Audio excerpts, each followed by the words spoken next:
शासन नायक का अर्थ ये है कि जितने भी लोग उस तत्व ज्ञान को जगत के सामने रखते हैं वो सब भगवान महावीर की तरफ से रखते हैं और उसकी प्रमाणिकता भगवान महावीर के आधार पर है। यद्यपि उसके बाद गौतम स्वामी, सुधर्म स्वामी, जम्बू स्वामी और अनेक केवली हुए और उनकी भी दिव्य ध्वनि खुली, इसलिए उनमें उनकी दिव्य ध्वनि में भी महावीर की दिव्य ध्वनि जैसी ही थी, उसमें कोई कमी नहीं थी। फिर भी जो एक परंपरा है तीर्थंकर के साथ शासन नायक की, वो भगवान महावीर का शासन चलता है।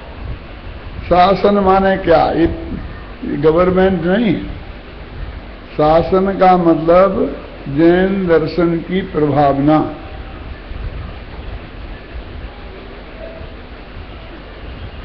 कोई भी बात जगत के सामने आवे तो उसके साथ उस बात के का किसकी है, किसके आधार पर उसकी प्रमाणिकता है, इसका निर्णय अवश्य होना चाहिए।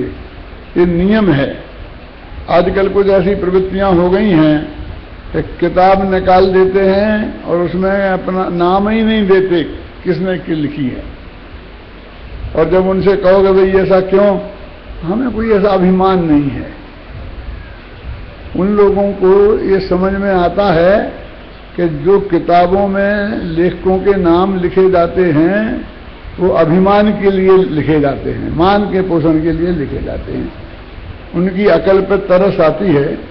कुंद कुंद का नाम भी मान के पोषण के लिए ही लिखा जाता होगा। अमृतचंद्र का नाम भी उनके मान के पोषण के लिए ही लिखा जाता है। अरे मान के लिए नहीं, प्रमाण के लिए, क्योंकि ये बात किसकी है, ये जगत उसकी समझकर भगवान महावीर के नाम पर अपनी गप्पें ठोके और महावीर की कहे ये सही नहीं है, तो लेखक की एक प्रमाणिकता होती है। और इसके लिए उसके जिम्मेदार कौन है? गवर्नमेंट के हिसाब से तो एक पर्चा भी आप ऐसा निकालो और नीचे प्रेस की लाइन ना हो और जिसने पर्चा निकाला उसका नाम नहीं हो तो उसको खोज के पकड़ के जेल में डालते हैं। कानूनी अपराध है। उन्हें पता नहीं है वे कितना बड़ा कानूनी अपराध कर रहे हैं और कहते ये हैं कि हमें मान नहीं है। सच्ची बात यह है कि उनके नाम में इतनी दम नहीं है कि उनका नाम हो तो एक भी आदमी उस किताब को पढ़ेगा और उसमें जो गप्पें उनने लिखी हैं उनको सिद्ध करने की ताकत उनमें नहीं है। जवाब दे ही नहीं लेना चाहते हैं क्योंकि जवाब दे नहीं सकते। तो भगवान महावीर की दिव्य ध्वनि हम जब मंगला प्रवचन करने बैठते हैं विद्वान लोग तो पढ़ते हैं कि मूल ग्रंथ कर्तारा सर्वज्ञ देवा, तदुत्तर ग्रंथ कर्तारा गणधर देवा, प्रतिगणधर देवा और तेसाम वचनानुसार मासाध्य उस आचार्य का नाम, उसमें भी कुंद कुंद आमनाए फला व्यक्ति ने ये बात लिखी है। पंडित टोडर मेर ने रचितम मोक्ष शास्त्र मोक्ष मार्ग प्रकाशक नाम ध्येयम शास्त्रम मिदम, इतना बोलना पड़ता है। जैसे अब अदालत में बोलना पड़ता है ना कसम खा के कि मैं आपसे यहां पर ये बात कहूंगा।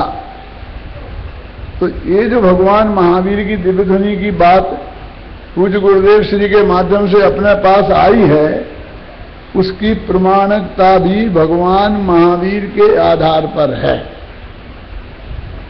और वो करीब 500-600 वर्ष के बीच में के तक मौखिक ही चलती रही है ना। इसलिए देशना लब्धि में मुख्य रूप से सुनने को मुख्य माना है। दोले समझ सुने चित सजाने। गौतम राम जी कभी कहते हैं सुनो, समझो और चेतो। ये जो थोड़ा क्रम भंग हो गया ना, दोल समझ सुन चेत, वो तो छंदानुरोध से हुआ है। क्योंकि सुन समझ ऐसा बोलो तो तुक नहीं बैठती है, मैंने ऐसा बोलो तो छंद का वो राय नहीं बैठती है, लय नहीं बैठता है। और सुन समझ बोलो तो बैठ जाता है। इसलिए उन्होंने समझ सुन लिखा, लेकिन क्रम यही है, पहले सुनो, समझो और चेतो। इसीलिए भगवान की दिव्य ध्वनि में जो आता है तो उस वाणी को जिन वाणी कहते हैं, जिन लेखनी नहीं कहते, माने वो बोली गई है। भगवान महावीर ने समोसरण में बैठकर बोला है, बताया है, समझे ना, लिखा नहीं है उनने। धीरे धीरे काल क्रम से, काल के दोष से और हमारी स्मृति कमजोर होती गई और द्वादशांग का विच्छेद हो गया। भद्रबाहु तक श्रुत केवली हुए, उन्हें भी श्रुत केवली कहते हैं, मति केवली नहीं कहते हैं। जो ज्ञान है ना, मत ज्ञान और श्रुत ज्ञान,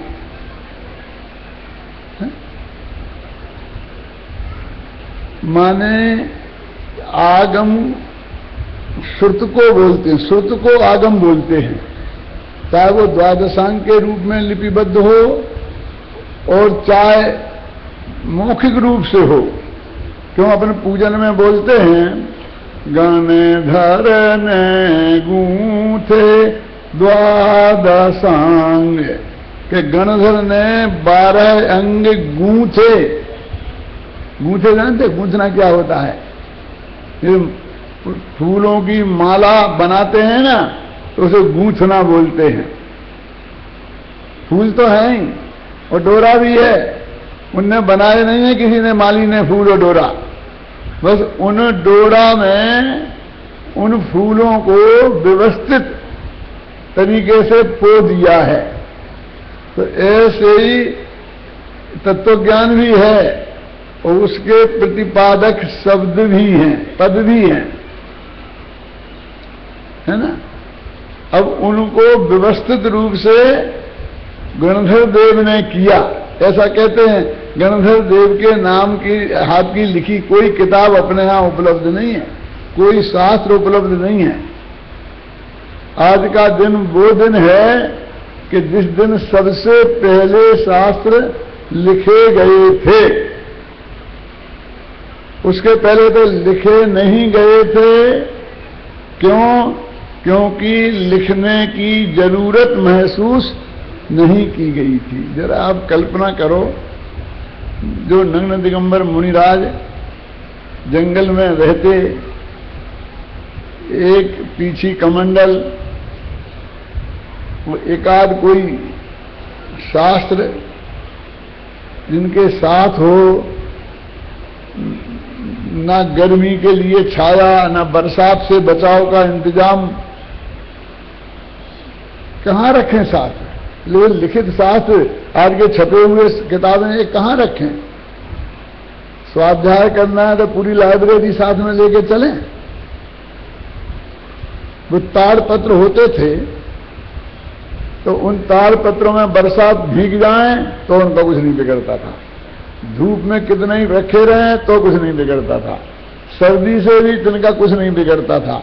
तो 2-4-10 ताड़ पत्र वे अपने पास रखते थे, जो उनको जरूरत पड़ती थी। बस ज्यादा तो रख नहीं सकते थे, कहाँ संभालते फिरते। मुख्यतः स्वाध्याय तो उन्हें करना था, मुख्यतः तो जिनवानी उनके भरोसे सुरक्षित रहना थी। तो ये स्मृति ही ये सबसे बड़ा साधन था। मैं इस बात को कहता हूं, आज हमने बहुत जिनवानी की सुरक्षा के लिए बहुत रास्ते निकाले हैं। संगमरमर के पातियों पर खुदवा कर दीवालों पर जुड़वा देते हैं, जिन्हें हम आगम मंदिर परमागम मंदिर कहते हैं। कोई ये नहीं कहता है कि इन्हें आकर खड़े होकर कोई स्वाध्याय करेगा। कोई आज तक एक आदमी ने उस ग्रंथ का स्वाध्याय उस वहां खड़े रह के नहीं किया होगा। और ऐसी व्यवस्था भी कहां है, इतनी इतनी ऊंचाई से लिखते हैं कि यहां से दिखे ही नहीं, वो गाथा पढ़ ही नहीं सकते हैं। क्या जानते किसी को पढ़ना थोड़ी है, ये तो देखने की चीज है, ये तो पूजने की चीज है। और ये तो सुरक्षित हो जाएगा। जनवाणी को सुरक्षित करने का एक उपाय ये है। एक हमारे संत सगर जी महाराज ने किया था, ताम्र पत्र पे लिखवा के जमीन के अंदर गड़वा दो। वो हमारे लिए नहीं है, वो हमारे बच्चों के बच्चों के बच्चों के बच्चों के बच्चों के बच्चों के कभी विलय हो जाए और जमीन में से निकले और फिर कोई वो उनके लिए है। तो सुनना मैं क्या कहना चाहता हूं, किसी को अच्छा भी नहीं लग सकती है बात, लेकिन फैक्ट है ना। कोई इंतजाम आप कब के लिए कर रहे हैं, कब के लिए नहीं करना चाहिए, ये मैं नहीं कह रहा, ऐसा अर्थ नहीं निकालना। लेकिन अब जो भी आज लेटेस्ट हमारे पास साधन उपलब्ध हैं, जिनके द्वारा पढ़ा जाता है, हमें असलियत में तत्काल के प्रचार के लिए तो उन रूप में हमको प्रस्तुत करना पड़ेगा, पुस्तकों के रूप में। अब उसके भी आगे बढ़ गए हैं, इंटरनेट आ गया है, सीडीयां आ गई हैं, डीवीडी आ गई हैं, अभी क्या क्या आएंगी। मतलब जो भी साधन उपलब्ध हों, उन साधन के द्वारा हमें जन जन तक इस जनवाणी को पहुंचाना, ये जनवाणी का सुरक्षा का असली सही उपाय है।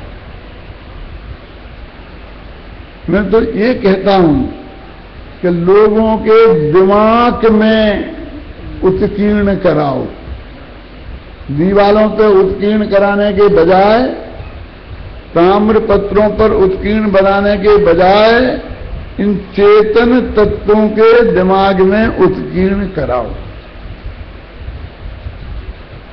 ये काम बहुत कठिन है।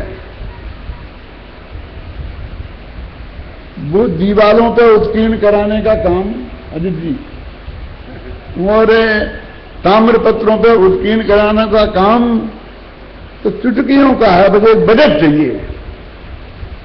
और हमारे पास ऐसे ऐसे लोग हैं कि एक आदमी को एक क्षण में विकल्प आ जाए तो वो सारी जनवाणी दीवालों पर भी उत्कीर्ण करा दे, और सारी जनवाणी ताम्र पत्रों पर भी उत्कीर्ण करा सकता है। और उसे कुछ नहीं करना है, बस ऑर्डर देना है ताम्र पत्र लिखने वाले को, एक प्रूफ रीडर रख दो बस। क्यों? कारीगर लगाने हैं, देने की भी जरूरत नहीं है। लेकिन एक काम कैसा है कि ये चेतन के माइंड में होता है, तो वो चाहिए, वो मिलना कितना कठिन, संगमरमर से तो ज्यादा कठिन है ना। हमने 3-3 विद्यालय खोले और उन्हें अब विद्यार्थी नहीं मिल रहे। हमारी कल मीटिंग हुई, बांसवाड़ा वाले भाई आए हैं ना, महीपाल जी, इनके साथ कि अब क्या करें, अब उन्हें 3 खोल दिए, 5 भी खोल दें, लड़के तो आते नहीं। कैसे हम कैसे और बढ़ाएं? तो ये कच्चा माल मिलना है कि जिनके दिमाग में उत्कीर्ण कराएं, पहले वो बहुत कठिन, क्योंकि सारा जगत अर्थकरी है। मैं तो गुजरात में जाता हूं तो उनसे कहता हूं कि तुम्हें तो अपने बच्चों को पढ़वाना नहीं है, तो तुम तो पैसा दे सकते हो दूसरों के बच्चों को पढ़ाने के लिए, तुम्हें तो नहीं पढ़ना है जैन धर्म। यूपी वालों की भी यही हालत है, घबराना नहीं। दिल्ली से देहरादून तक हमने लगा था सैकड़ों विद्यार्थी यहां लेन लग जाएगी। क्यों घबराते क्यों हो? जो सच्ची बात कहने दो। इन्हें तो कमाई कमाई कमाई पैसा चाहिए, तो वो मिलना बहुत कठिन। कौन? कच्चा मटेरियल जिस पे ये लिखा जाए और लिखने वाले मिलना उससे ज्यादा कठिन। क्यों? वो कारीगरों को ऑर्डर देने से काम नहीं चलेगा। ये लिखने वाले तैयार करना कितना कठिन काम है वो हम जानते हैं। एक एक विद्वान, ये प्रवीण जैसे ऐसे एक एक विद्वान जो तैयार हुए हैं वो कितनी मेहनत के बाद तैयार हुए हैं। इनके कंठ में, वाणी में, लेखनी में जिनवाणी बसे। ये 5 साल तक लगातार एक विद्यार्थी के दिमाग में लिखें क्या? जब जग विषयों में रचपच कर तो गाफिल निद्रा में सोता हो, तब जो हमारे विद्वान उन विद्यार्थियों के दिमाग में वो तत्व ज्ञान को खोदें, दिखाएं, सिखाएं, पढ़ाएं एक एक बात को। कितना लोग हमारे शिविर में आए हैं, किसी को ये पता नहीं है कि यहां बंबई की दिल्ली की कौन सी टाकीज में कौन सी फिल्म चल रही है। क्यों? और आपकी ये हालत है कि हम भी नहीं जाते साथ। क्यों जाओगे? घर पे ही तुमने नीचे एक रूम इतना बड़ा बना लिया है कि वो सिनेमा घर जैसी बड़ी स्क्रीन, क्या बोलते उसको, लगा लगू के तैयार, और 24 घंटे ही चलती रहती है। क्या जरूरत है तुम्हें जाने की? लिखने वाले कितने कठिन उपलब्ध है, फिर उनके दिमाग में लिखें। वे विषय के साय से हटकर विद्यार्थी रूखा सूखा खाकर पीकर सादा कपड़ों में रहकर इस जगत की चकाचौंध से दूर रहकर वे लिखवाएं और वो लिखें, तब जाकर 10-5 साल में एकाध कोई योग्य विद्वान निकलता है। अभय जी आपको पता होगा, जब अपने 1-2 बैच निकल गए, अच्छे टॉप के बैच निकले थे, अभय जी भी उन्हीं में से थे, तो हमारे शशि भाई और राजन भाई कहने लगे कि साहब हमें तो संतोष नहीं है। क्या संतोष नहीं है आपको? ये जो विद्वान तैयार हुए हैं, नहीं, जो आपने आश्वासन दिया था वैसे तैयार नहीं हुए। सही घटना बता रहा हूं। कैसे नहीं हुए कि मैंने कहा कि ये अनुवाद करे किताब का, तो नए चक्र के मैंने कुछ पेज दिए तुम्हारे विद्यार्थियों को, तो वे कोई कर ही नहीं पाते। मैंने कहा क्या कह रहे हो तुम? क्या समझते हो 5 साल में भी अनुवाद करने वाले पंडित टोरे मतलब जयचंद छाबड़ा पैदा हो जाएंगे, कुंद कुंद पैदा हो जाएंगे? बोले जयचंद छाबड़ा और कुंद कुंद पैदा नहीं हो तो हुकुमचंद तो पैदा हो। मैंने कहा हुकुमचंद पैदा होंगे, 5 साल ही पढ़ेंगे और 40 साल उसमें प्लस करो और उसी में लगा रहे वो 40 साल, तो आज के हुकुमचंद जैसा पंडित तब बनेगा वो। आप आज कल्पना करते हो कि आज बन जाए वो। अब पकते पकते पकते पकते हम 80 साल के हो गए, दुनियादारी देखी नहीं है। आप लोग हमें मूर्ख समझते, यही नहीं समझते, यही नहीं समझते, यही नहीं समझते। बच्चे मूर्ख समझते हैं, इनको टीवी चलाना नहीं आता है, तो हमसे बुला बुला के कहते हैं कि बेटा जरा समाचार लगा देना। कि दादाजी क्या लगाना है? आज तक लगा दूं? कि लगा दे आज तक। हमसे लगवाते हैं, क्या करें? वो हमको बिना पढ़ा लिखा मानते, हम अपने को MA PhD डी। अरे वाह! और वो उनके सामने बिना पढ़े लिखे हो गए। यानी इस जगत से हटकर कटकर, मेरे कहने का मतलब अब दिक्कत ये है कि वो जो तुम्हारे वो हॉल में जो तुमने लिखाए हैं वो 1000 वर्ष तक उनको कुछ होने वाला नहीं है। राजन वैसे के वैसे चमकेंगे। ताम्रपत्र अंदर लगाए 10,000 वर्ष तक वो कुछ होने वाला नहीं है। यहां तो वो बन के तैयार होते हैं और वहां 1000 बीमारियां लग जाती हैं, मरने का नंबर आ जाता है। क्या करें? यहां हम पैदा करते जाए, वहां मरते जाए। है कोई उपाय कि यदि उन्हें विद्वान बना दें तो वे अमर हो जाएं। नहीं, तो बाकी तुम बैठे हो, हम तुम्हारे यहां पंडित भेजें धर्म पढ़ाने के लिए, और तुम उन्हें धंधा सिखा दो, धंधे में लगा दो। क्यों आदि, यही धंधा है ना। क्या करें, मतलब ये कितना कठिन काम है जो इस युग में समझ लो भगवान महावीर के शासन में और जिन लोगों के माथे आया है उन जैसा महाभाग्यवान इस जगत में कोई नहीं है।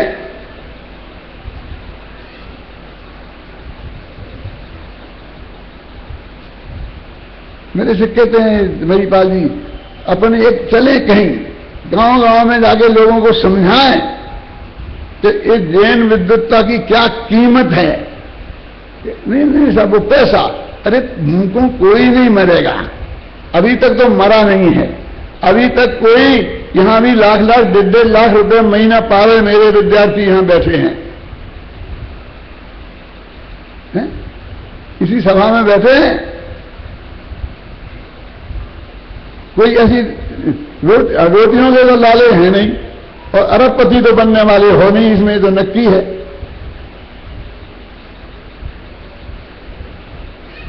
तो ये कितना कठिन काम है। धरसेन स्वामी को ये चिंता हो रही थी रात के 4 बजे कि भाई अब तो लोग ऐसे दिखते ही नहीं हैं, इन्हें 6-6 दफे पढ़ाओ तो भी ढंग से याद नहीं रहता है। अब बिना लिखे नहीं चलेगा। अब जो तत्व ज्ञान सुरक्षित रहा है अब उसे किताबों में लिखना पड़ेगा। अब दिमागों में लिखने से काम नहीं चलेगा, क्योंकि जैसे दिमाग चाहिए उस क्वालिटी के दिमाग अब उपलब्ध नहीं हो रहे। उन्हें भी विद्यार्थियों की कमी आ गई थी। महीपाल जी कहां थे? गुजरात में थे, गिरनार जी की गुफा में। और विद्यार्थी कहां से बुलाए थे? दक्षिण भारत से। आज भी ऐसा ही है कि गुजराती कहां पढ़ते हैं? गुजरात के आचार्यों को दक्षिण भारत से, उत्तर भारत से, बुंदेलखंड से कच्चा माल बुलाना पड़ता है। दर्शनाचार्य को 2 विद्यार्थी नहीं मिले।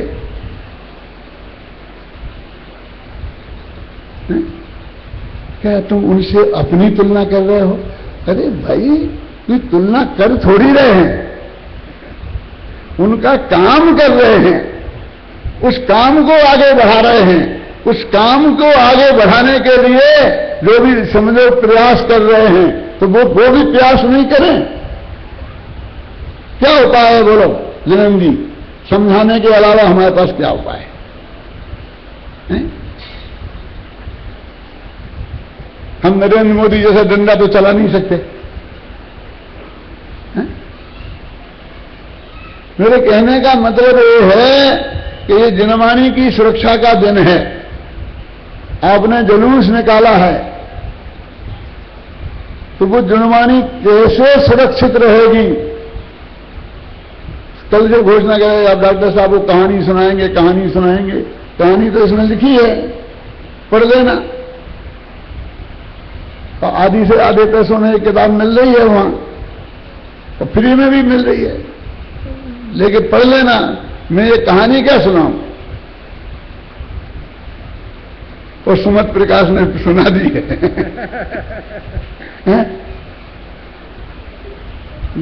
सुना दी है, उसको रिपीट करके मैं क्या करूं? तो मैंने सोचा कि असलियत में वस्तु स्थिति जो है वो हमें समझना चाहिए कि ये विद्वानों के दिमाग में इसको लिखना, इससे ये सुरक्षित रहेगी। दक्षिण भारत में कर्नाटक लिपि में सैकड़ों शिलालेख आज विद्यमान हैं, सोचना, लेकिन कोई पढ़ने वाला नहीं है। शास्त्र मौजूद हैं, लेकिन उन्हें कोई पढ़ने वाला नहीं है।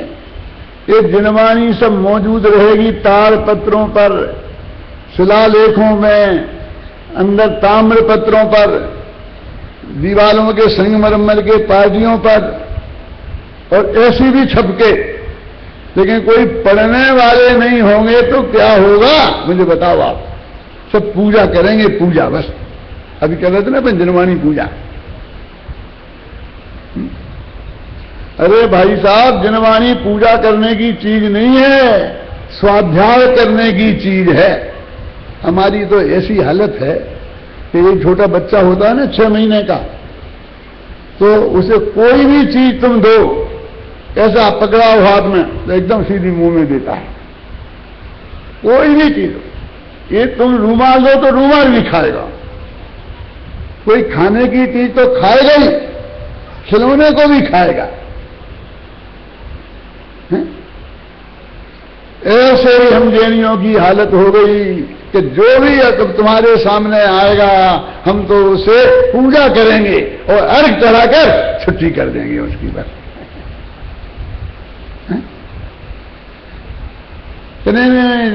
जनवाणी के पैर पढ़ो। मैंने कहा मैंने बहुत कोशिश करी, लेकिन जनवाणी के कहीं पैर दिखे ही नहीं, क्या पढ़ूं? इनके पैर दिखते हैं कहां, किधर को हैं? इधर है क्या? इधर जनवाणी के भी पैर पड़ते हैं। अरे ये स्वाध्याय करने की चीज है, ये अध्ययन करने की चीज है, इसका एक एक पेड़ खोलकर देखने की चीज है।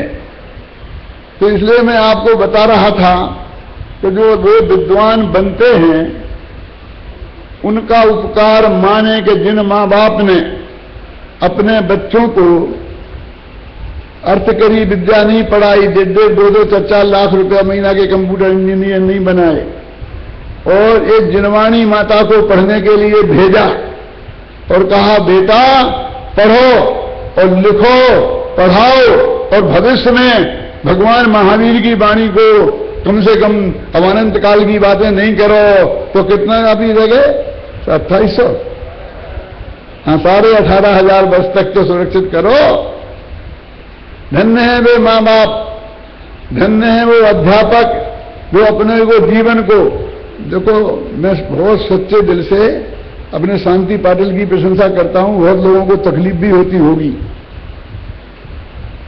कि जिसको आत्मख्याति पढ़ाने का सौभाग्य मिला है इस जगत में, उससे बड़ा भाग्यवान इस जगत में कोई नहीं है।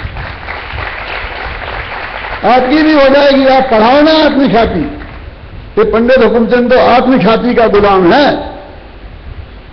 शांतिलाल शांति पाटिल से कुछ लेना देना नहीं है मुझे।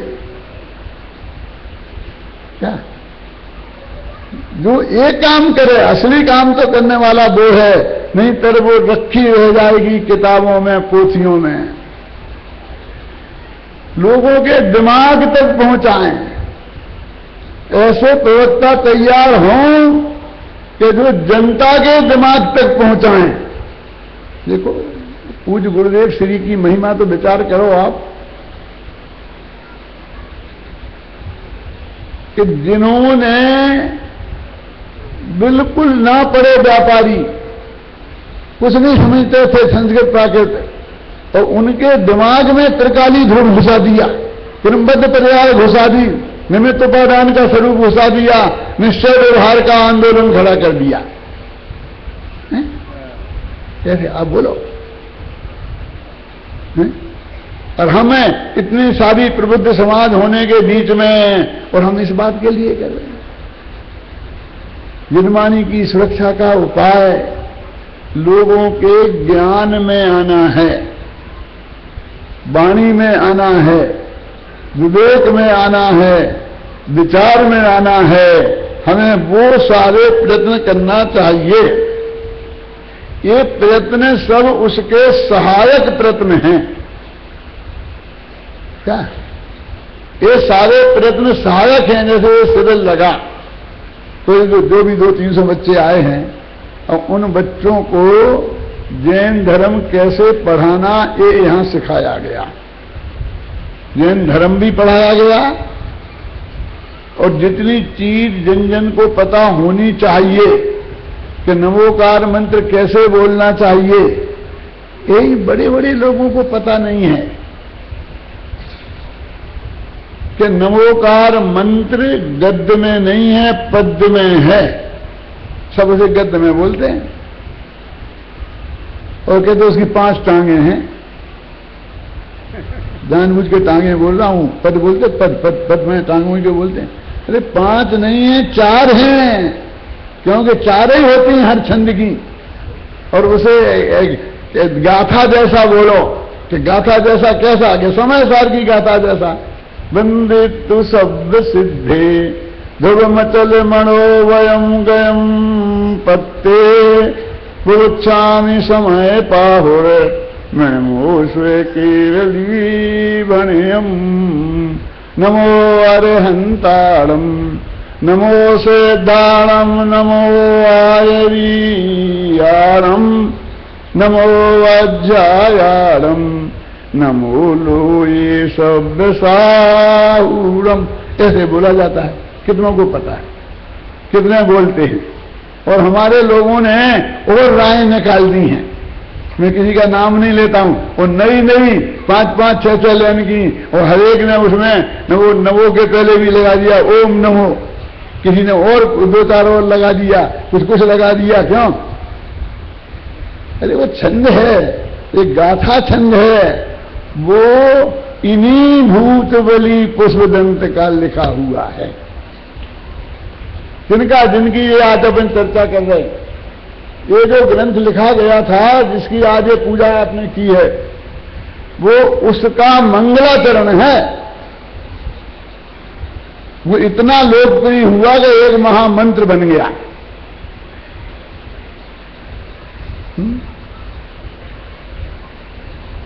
जैनियों के साथ बच्चे को याद है, लेकिन वो बच्चे को वो याद जिस तरह से बोलना चाहिए, वो गाथा छंद है, वैसा पता नहीं है। तो हम हर प्रशिक्षण शिविर में 48 हो गए, पहले ही दिन से पढ़ाते हैं, सब इन बच्चों को पढ़ा दिया और इनको पढ़ा दिया तुम पाठशाला में ऐसे ही पढ़ाना। अब नई पीढ़ी आएगी, वो सब इस तरह नमोकार मंत्र बोलेगी। यदि आपको कुछ देखना हो ना, तो कल परसों वो चलेगा ना दादा क्या प्रशिक्षणार्थी सम्मेलन, उसमें देखना, वो हमारे बच्चे सुनाएंगे आपको कि नमोकार मंत्र कैसे बोलना।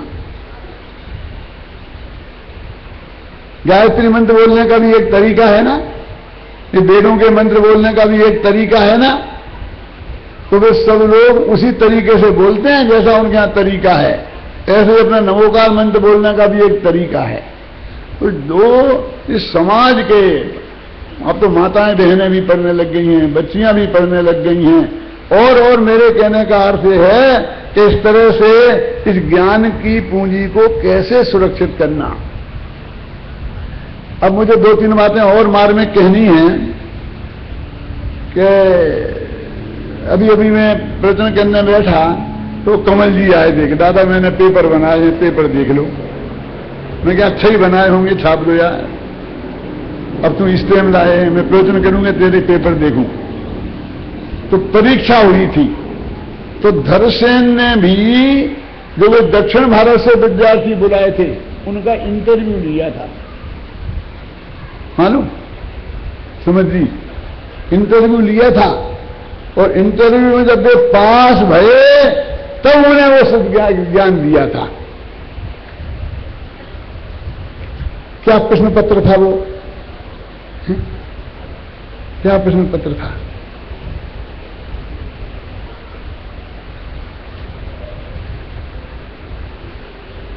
उनको आते ही 2 मंत्र दिए,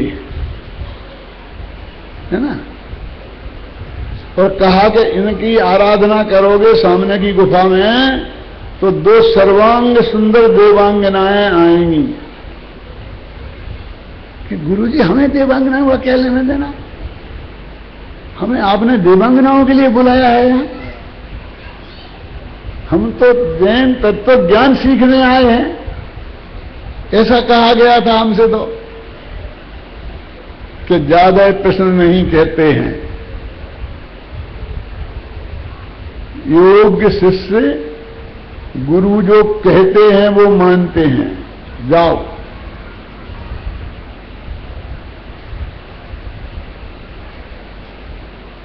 एक बात सुन लो कि कोई शंका खड़ी हो तो दौड़े दौड़े मेरे पास भागकर मत आना। तुम्हारा आत्मा ही तुम्हारा गुरु है। आत्मैव गुरु, अपने आत्मा से उस प्रश्न का जवाब मांगना, बार बार गुरु जी को परेशान नहीं करना। वो चले गए, उनने आराधना करी, देवांगनाएं तो आई, तो एक दत्तकड़ू जिसके दांत बाहर को निकले थे, एक कुरूप कानी। फिर ये क्या हुआ?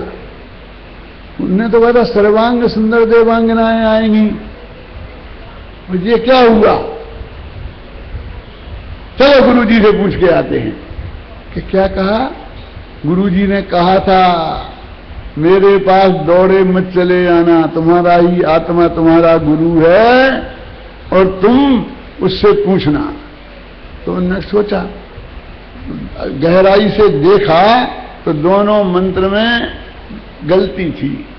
एक मंत्र में एक अक्षर कम था और एक मंत्र में एक अक्षर ज्यादा था। जिसमें कम था उससे कानी देवी आई, एक गायब थी। जिसमें ज्यादा था उसमें दांत निकले हुए ऐसे बाहर, दत्तकड़ू देवी आई।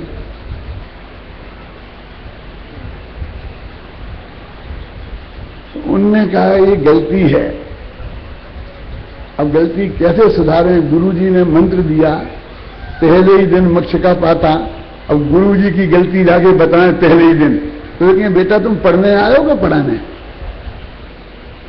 हैं? लेकिन क्या करें, उनने मना कर दिया था कि हमारे पास मत आना।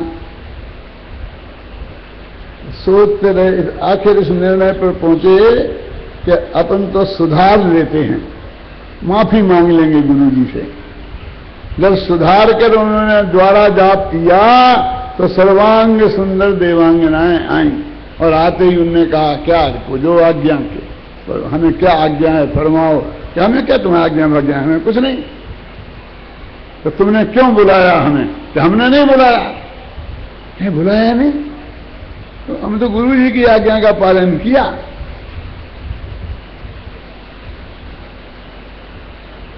और वो चल आ गए गुरु जी के पास। अब डरते डरते आए, क्योंकि गुरु जी की गलती सुधारी थी। हैं? जब वो आए और उनने नमस्कार किया तो उन दर्शन ने कहा आओ भूतबली पुष्पदंत। उनके नाम ये नहीं थे भूतबली और पुष्पदंत, दूसरे नाम थे। जब उन्हें नए नामों से पुकारा तो उन्हें क्या कह रहे, गुरु जी क्या बोल रहे, और उनका ध्यान अपने शरीर पे गया तो उनके पुष्पदंत के दांत बिखरे हुए थे। होते ना किस लोगों के, और बिखरे हुए दांत वाले प्रवचन अच्छी तरह नहीं कर सकते, क्या उच्चारण सही नहीं होता है।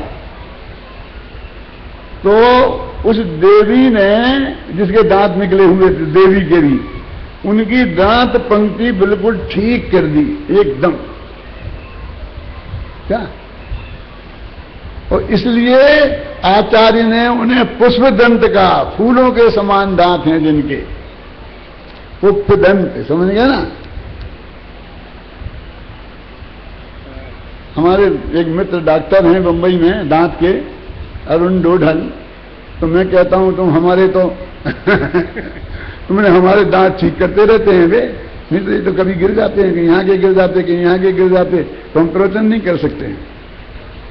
और वे बढ़िया हमारे दांत बना देते हैं, तो बढ़िया से 80 वर्ष में भी कर रहे हैं। लोग पूछते हैं ये असली है कि नकली, में गए हैं, ये मत पूछो असली है, कल तुम हमसे ही पूछने लगोगे तुम असली हो कि नकली है। आज उस रूप में है।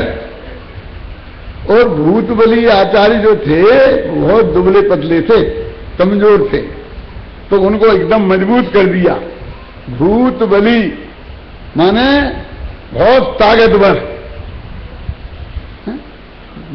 इसलिए भूतबली पुष्पदंत उनके नए नाम रखे गए। और उन्हें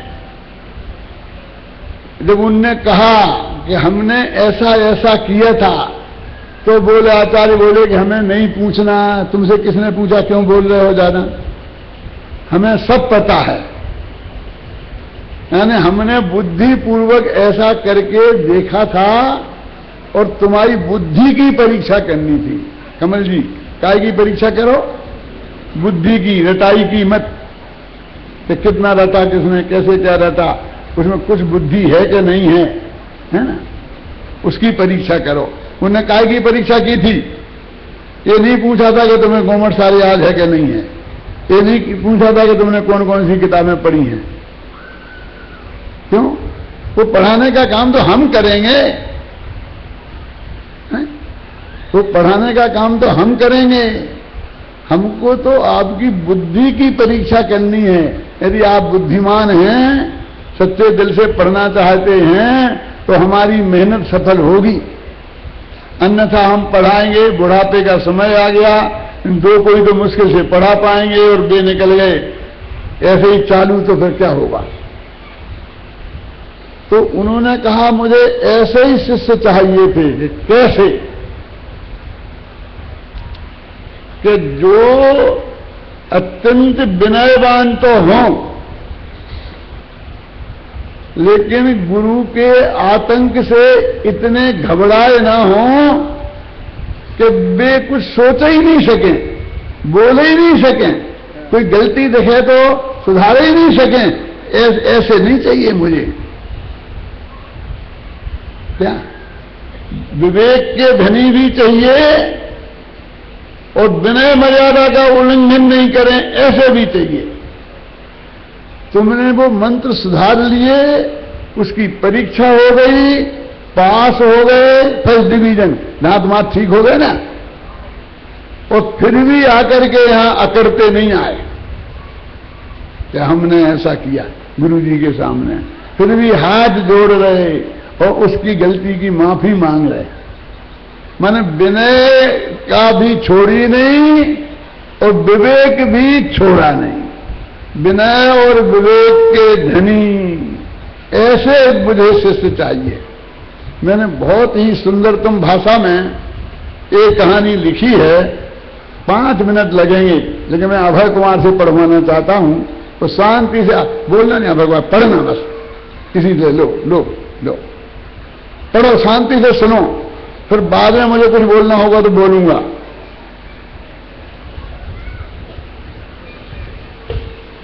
देखो बहुत मार्मिक भाषा है इसकी, एक एक शब्द पे ध्यान देना। ये पुस्तक आप कुछ भी कहो दादा के द्वारा बहुत वर्षों पहले लिखी गई। इसकी तीसरी कहानी जागृत विवेक, आप सब ध्यान से सुने। बात लगभग 2000 वर्ष पुरानी है। गिरनार की गहरी गुफा में अंतर्मग्न आचार्य धरसेन का ध्यान रात्रि के अंतिम प्रहर में जब भग्न हुआ तो वे श्रुत परंपरा की सुरक्षा में चिंता मग्न हो गए। वे सोचने लगे, मैं अब बूढ़ा होता जा रहा हूं, होता क्या जा रहा हूं, हो ही गया हूं, पर अभी तक कोई ऐसा पात्र शिष्य दिखाई नहीं दिया जो गुरु परंपरा से प्राप्त भगवान महावीर की श्रुत परंपरा को मुझसे पूर्णतः ग्रहण कर सके। लगता है बुद्धि की हीनता के कारण अब केवल श्रुत के आधार पर सिद्धांत की सुरक्षा संभव नहीं है। अब उसे लिखित रूप से भी सुरक्षित किया जाना चाहिए, पर समझ में नहीं आता कि ये सब संभव कैसे होगा, क्योंकि अब मेरा जीवन ही कितना रहा है। यदि योग्य शिष्य मिल जाएं तो उन्हें सब कुछ सिखाकर लिपिबद्ध करने का आदेश देकर निश्चिंत हो जाऊं, पर मेरे सोचने से क्या होता है, होगा तो वही जो होना है। सोचते सोचते वे कुछ निद्रित हुए तो स्वप्न में देखते हैं कि जवान बलिष्ठ कर्मठ शुभ्र वृषभों का एक नम्रीभूत धुरंधर युगल उनकी ओर चला आ रहा है। आ ही नहीं रहा, आ ही गया है और उनके पावन चरणों में नतमस्तक है। वे एकदम जागृत हो गए। विकल्पों की निरर्थकता को गहराई से जानने वाले आचार्य श्री को लगा कि ये स्वप्न तो मेरे विकल्प को सार्थक सूचित करता सा प्रतीत होता है। ध्यानमग्न आचार्य धरसेन ने जब नासाग्र पलकों को ऊपर उठाया तो दो उत्साही युवा मुनिराजों को चरणों में नतमस्तक पाया। समागत मुनिराज विनम्र शब्दों में कह रहे थे, द्वितीय श्रुत स्कंद के विशेषज्ञ आचार्य श्री धरसेन के पवित्र चरण कमलों में सिद्धांतामृत के पिपासु यतियों का बारंबार वंदन नमन स्वीकृत हो। अंतर से मृदु एवं बाहर से कठोर आचार्य धरसेन कहने लगे, यदि पात्रता हो तो कुछ भी अलभ्य नहीं। पुरुषार्थियों की पिपासा तृप्त होती ही है, पर सब कुछ अंतर की लगन पर निर्भर करता है। आचार्य श्री के संकेत को अवधारण करते हुए वे बोले, लगन की कमी और पुरुषार्थ की उपेक्षा तो अंत्यवासियों से कभी होगी नहीं, पर पात्रता का निर्णय तो आचार्य श्री को ही करना होगा। हमें तुमसे यही उत्तर अपेक्षित था। आचार्य श्री की कृपा के लिए अनुचर अनुग्रहित हैं। दोनों को दो मंत्र देते हुए आचार्य श्री बोले, जाओ सामने की चोटी पर स्थित गुफा में इन मंत्रों की आराधना करो। मंत्र सिद्ध होने पर सर्वांग सुंदर देवांगनाओं के दर्शन होंगे। दोनों मुनिराज हतप्रभ हो गए। वे सोचने लगे, देवांगनाओं के दर्शन, हमें देवांगनाओं से क्या लेना देना। आचार्य श्री ने हमें ये उनके अंतर के मंथन से परिचित आचार्य श्री बोले, विकल्पों में न उलझो, समय बर्बाद मत करो, जो कहा गया है उसका पालन करो। जाओ जाओ। रुको, जरा रुको, एक बात ध्यान से सुन लो। यदि कोई शंका उत्पन्न हो तो मेरे पास दौड़े मत चले आना। तुम्हारा आत्मा ही तुम्हारा वास्तविक गुरु है। इस महामंत्र को याद रखना। अब जाओ, देर न करो। साधना के पक्के ऋषि राजों के समक्ष देवांगनाओं की उपस्थिति में देर न लगी, पर वे सर्वांग सुंदर न थीं। एक के दांत सामने को निकल रहे थे तो दूसरी एकाक्षी थी। उन्हें देख ऋषि युगल संकोच में पड़ गए। वे सोचने लगे, आचार्य श्री ने तो कहा था कि सर्वांग सुंदर देवांगनाओं के दर्शन होंगे, पर कहीं कुछ गड़बड़ अवश्य है। क्यों न चलकर गुरुदेव श्री से ही जान लें। नहीं नहीं, उन्होंने आते समय कहा था कि कहीं कुछ शंका पड़े तो मेरे पास भागे भागे मत आना। तुम्हारा आत्मा ही तुम्हारा वास्तविक गुरु है। इस महामंत्र को याद रखना, अतः स्वयं ही इसके कारण की खोज करना चाहिए। उन्होंने अपने अपने मंत्रों का गहराई से निरीक्षण किया तो पाया कि एक मंत्र में एक अक्षर की कमी है और दूसरे में एक अक्षर अधिक है। वे एक बार फिर संकोच में पड़ गए। उनका अंतर दुविधा में उलझ गया। वे सोचने लगे, क्या इन मंत्रों को अपने विवेक के आधार पर ठीक कर लिया जाए। वयोवृद्ध, ज्ञान वृद्ध, अनुभव वृद्ध, गुरु परंपरा से प्राप्त समृद्ध श्रुत परंपरा के धनी आचार्य श्री के द्वारा प्रदत्त मंत्रों में सुधार करने का साहस यौवन से उत्पन्न दुस्साहस तो नहीं होगा। गहरे विचार मंथन के बाद दोनों ही युवा ऋषि स्वतंत्र रूप से स्वविवेकानुसार मंत्रों को शुद्ध कर लेने के निर्णय पर पहुंचे और ध्यान मग्न हो गए। सफलता विवेक के धनी कर्मठ बुद्धिमानों के चरण चूमती है। सर्वांग सुंदर देवांगनाएं उपस्थित हो कहने लगी, हम आपकी क्या सेवा कर सकती हैं। कुछ नहीं, सेवकों का संग्रह और सेवा हमें अभीष्ट नहीं। हमारी आराधना का अभीष्ट तो आचार्य श्री की आज्ञा का पालन करना मात्र था।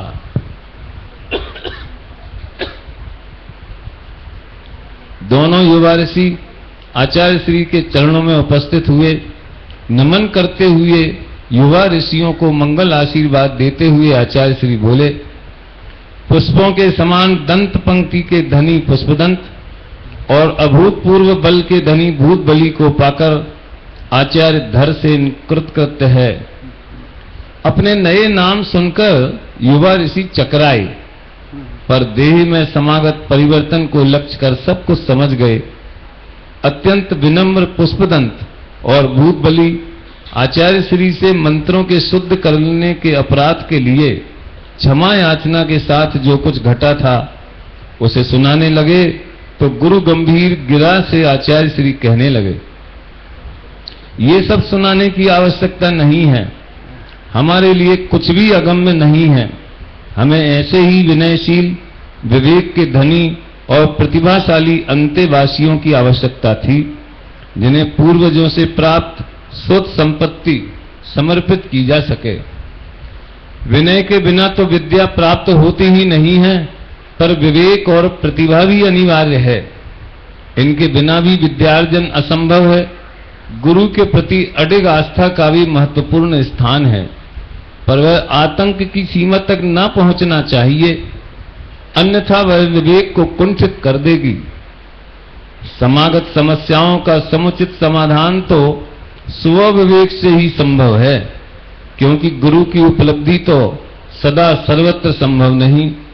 परंपराएं भी हर समस्या का समाधान प्रस्तुत नहीं कर सकती, क्योंकि एक तो समस्याओं के अनुरूप परंपराओं की उपलब्धि सदा संभव नहीं रहती, दूसरे परिस्थितियां भी बदलती रहती हैं। यद्यपि विवेक का स्थान सर्वोपरि है, किंतु वो विनय और मर्यादा को भंग करने वाला नहीं होना चाहिए। विवेक के नाम पर कुछ भी कर डालना तो महापाप है, क्योंकि निरंकुश विवेक पूर्वजों से प्राप्त श्रुत परंपरा के लिए घातक सिद्ध हो सकता है। क्षेत्र और काल के प्रभाव से समागत विकृतियों का निराकरण करना जागृत विवेक का ही काम है, पर इसमें सर्वांग सावधानी अनिवार्य है। हमारी प्रसन्नता का कारण यह है कि तुमने स्वविवेक से मंत्रों में सुधार तो किया, पर विनय और मर्यादा को भंग नहीं किया। मंत्रों के सुधारने के पहले बहुत कुछ सोचा, पर मेरे प्रभाव से आतंकित न हुए और सुधार सत्य सिद्ध हो जाने पर भी अहंकार में नहीं चढ़े। सदाचारी, संतुलित विवेक और विनयशील मर्यादाओं से समृद्ध ऐसे शिष्यों की ही कामना मुझे थी। अब मैं तुम्हें गुरु परंपरा से प्राप्त संपूर्ण श्रुति ही नहीं, आचार्य पद भी यथा समय समर्पित कर निश्चिंत हो जाने के लिए कृत संकल्प हूं। देखो इसमें बहुत बहुत मार्गदर्शन है।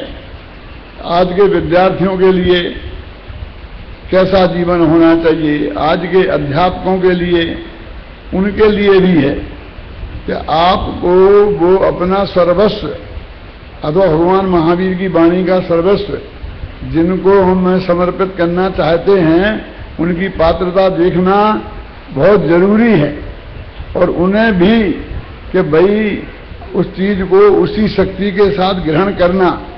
इस अवसर पर जब हम विद्यार्थियों को महाविद्यालयों में भर्ती करने जा रहे हैं और प्रयत्न कर रहे हैं, यहाँ तो ये प्रयत्न कर रहे हैं कि हम अपने विद्यार्थियों की संख्या बढ़ाएं, जिसमें अधिक विद्वान समाज को दे सकें, और यहाँ ये भी प्रयत्न कर रहे हैं कि उनका स्टैंडर्ड नहीं गिरे और योग्य विद्वान समाज को मिले। तो विद्यार्थियों को, अध्यापकों को कैसे विद्यार्थी बनना है, कैसे अध्यापक बनना है, आज के शुद्ध पंचमी पर्व के दिन इससे बहुत कुछ हमें सीखने को मिलता है। सभी को कुछ ना कुछ मिलता है। सबसे बड़ी बात जो मैं एक दफा फिर याद दिलाना चाहता हूं कि इन्हें दीवारों की बजाय अपने दिमाग में बसाएं, अपने दिल में बसाएं, अपने ज्ञान में बसाएं, अपने उपयोग में बसाएं और अपने जीवन में अपनाएं। इसी मंगल भावना के साथ मैं अपनी बात समाप्त करता हूं।